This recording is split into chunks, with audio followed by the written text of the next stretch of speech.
Composition of a Killer fans. Dr. Cassidy here.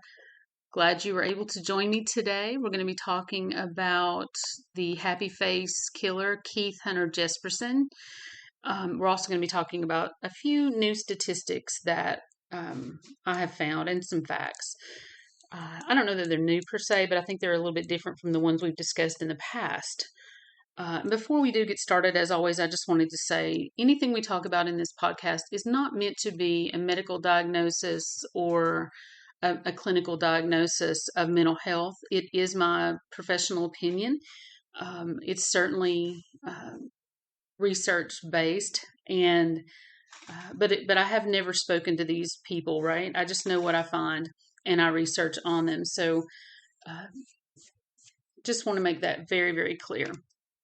So, interestingly enough, when you're looking at statistics on serial killers, 74% of serial killers suffer some type of psychological abuse. And we might think at some point, usually it's a general statement for me to make, but usually if you have someone who has psychological abuse, it's very common for them to suffer physical abuse as well. But the number on that is 42% of serial killers suffered physical abuse. So it's almost half suffered physical abuse, but the rest was psychological.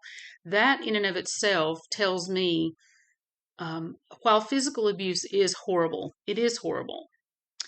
Psychological abuse can be even more damaging than we realize. You can mess with someone's mind just by calling them names or giving them a nickname or hurting their feelings consistently. Those of us who are emotional, we have a lot of people who have, like eating disorders.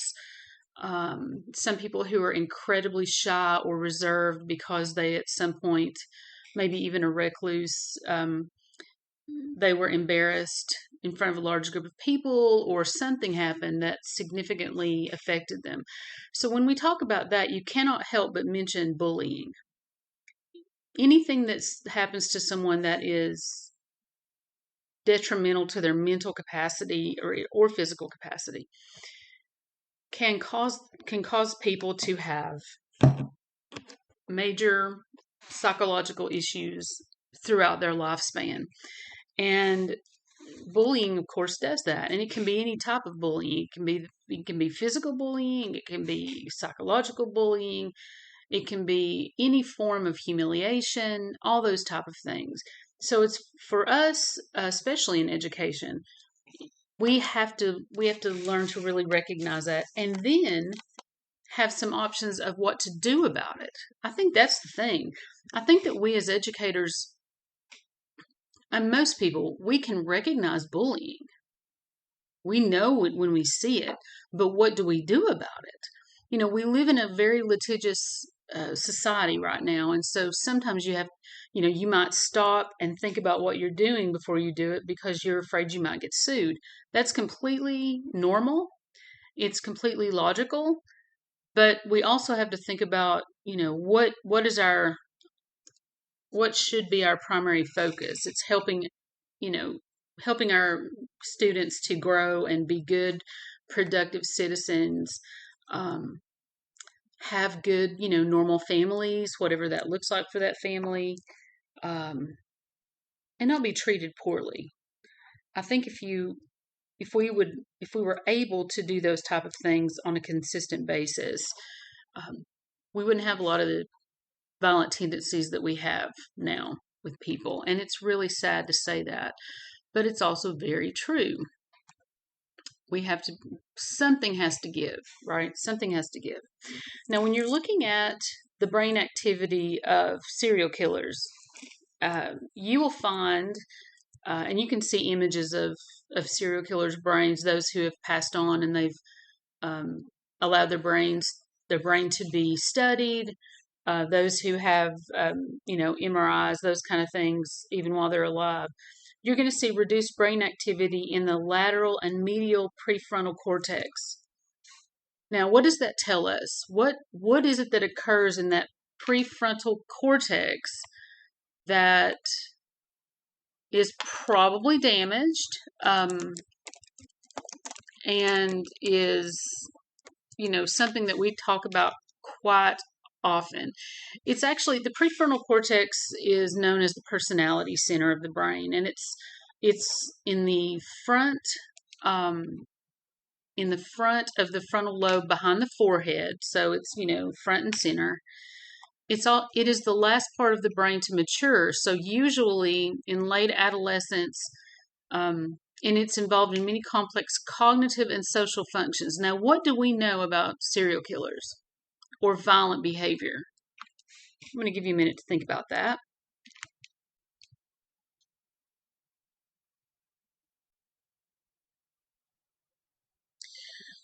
Well, we know that those who have this is the gray matter that we talk about. Those who have that smaller frontal cortex, those who do not develop that gray matter like you would see in a typically developing person, we know that we can regrow that. We can. It's attributional retraining. Again, you're gonna hear me say that so many times. It's attributional retraining, and we have to figure out what it is that person enjoys doing, what speaks to them, whether it's sports or, for me, yoga. If you recall, that's our study that we did. All those things can help regrow that, but it's very intensive. It's an intensive form of intervention. It's not something that you can pull a student out for 5 minutes a day or 15 minutes twice a week. It has to be very consistent, and it has to have, a considerable length of time. I'm not saying that you have to spend an hour with a 4-year-old every single day of the week. That's not what I'm saying. What I mean is, we have to be able to pull them out of class, or maybe even use the entire class like we did in our yoga study. We didn't pick out students who had these high incidences of undesired behaviors. We would not pull these students out. We would have them all in a large group, and we would do yoga twice a week.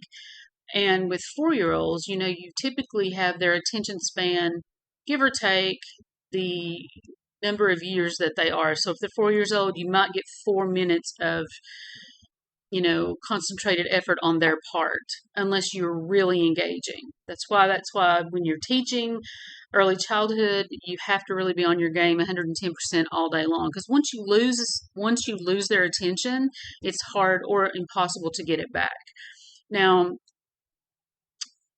when you're doing things like yoga in class, when you're doing things like sports, things they're doing outside playing with their friends, that can go on for a long period of time because they stay engaged for a very long period of time. So those are the kind of interventions we want to see. When you have a decreased or reduced brain activity in lateral and medial prefrontal cortex, it plays a role in your memory, your attention, your emotion regulation. So many things. Again, it's called the personality. It's the personality part of our brain. And what is the number one diagnosis of serial killers? Or let me say maybe top 3. Depends on who you talk to. It's this psychosocial behavior. They're antisocial. They do not adapt easily to changes in their life. They do not have good impulse control. They have impairments in their judgment. They have a difficult time with other parts of the brain communicating well with that frontal cortex. So they are really lacking in the actual physical ability to have a normal personality or social experiences. So it makes the brain very vulnerable to damage and dysfunction. And when we see these things occurring around us, when we get to a point where you have a student who um, is like having violent outbursts in class, hurting their peers, hurting instructors, teachers, they can't function well. The kind of help that they need is likely not going to happen in the school setting. You will likely have to, put them in an institution that's for juveniles that really focuses on interventions that help them with their psychosocial behavior. And we don't have a lot of those. We don't have a lot. And I hate to say that because I want to be proactive and prevent this from ever happening. But the reality of it is, until we figure out what's really going to work and we all are trained to do it well, we are going to have a reactive um, action instead of a proactive action. So it's like when you look at third grade reading scores. The government uses third grade reading scores to determine how many prisons they need to have built, how many cells they need in the United States based on that third grade reading score. And that's a sad, sad situation. But what does that tell us? That tells us that as early as third grade, we can determine a percentage of our students, the entire population of the United States, third grade students, we can determine how many of those, or an educated guess of how many of those will end up in prison. And that's powerful. I mean, it's incredibly powerful. You have a lot of teachers, a lot of educators who don't want to be in third grade because the stakes are so high. You have this state testing, and it's all standardized, which we all know does not really tell you the true knowledge of a person. But it is what we use. It's the best thing, it's the best tool we have at this point in time, is standardized testing. And it is high stakes, especially in third grade. So there are so many things that we have to consider, so many things that we have to wrap our minds around and then be fully trained. It really kills me how it used to be worse than it is now. Now it's not quite as bad. But years and years and years ago, we would get new curriculum and we wouldn't get any training on it, or the training that we would get on it would be literally one professional development day. And you had to go in and wing it. Here's what I know. I have a working knowledge of curriculum. Um, what are the main things I have to know? What are the main things that I need to make sure that my students know? And you'd look at your state standards and you would compare, the materials and see what was appropriate for the students that you have in your class. We do have much better training than we used to, but it's really not enough. If you really want someone to implement a curriculum, whether it be academic curriculum, social emotional curriculum, attributional retraining curriculum, you've got to put some time in to be trained for that. You've got to have very effective ways of teaching people this methodologies, and it takes time and it takes a lot of money.